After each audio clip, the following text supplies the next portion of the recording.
வணக்கம். எங்கள் வீட்டு தோட்டத்தை பாருங்கள். ஜெர்மனியில் நான் வளர்க்கேன். இந்த வருஷம் பூ இது 3வது தடவை நல்லா பூத்துருக்கு. நிறைய மொட்டுகள் வந்து நிறைய பூவாக பூத்துருக்கு பாருங்கள். மொட்டுகள் 5 6 மொட்டுகளாக ஜோடி. இங்கே பாருங்கள் எத்தனை ஜோடி. இதில் 5 ஜோடி மொட்டுக்களை என்ன இந்த பூவெல்லாம் கொட்டுண்டு போகுது. நம்ம பறிக்க நேரம் இல்லை. அப்போ தையலில் இருந்துட்டு இங்கே பாருங்க பெரிய பெரிய பூ. இதுக்கு நான் உரண்டு தண்ணி தான் விட்டு வாரது. அந்த பழங்கள் வெட்டுற தோலில் சீவி போடுவோம். ஆப்பிள், பேனன், ஊரில் வந்து பாரிக்கான்ட்டு சொல்கிறது, இங்கே பேனன்னு சொல்கிறது. இதுவெல்லாம் நான் தண்ணியில் ஊற போட்டுருவேன்.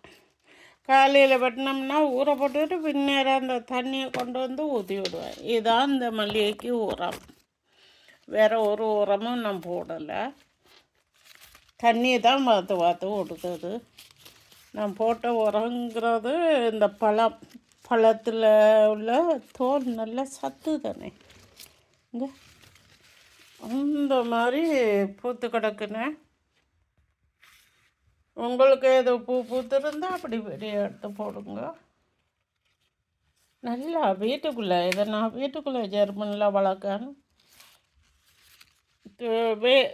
வெளியால் வெயில் அடிக்கும் போது வெளியால் தூக்கி வைப்பேன்.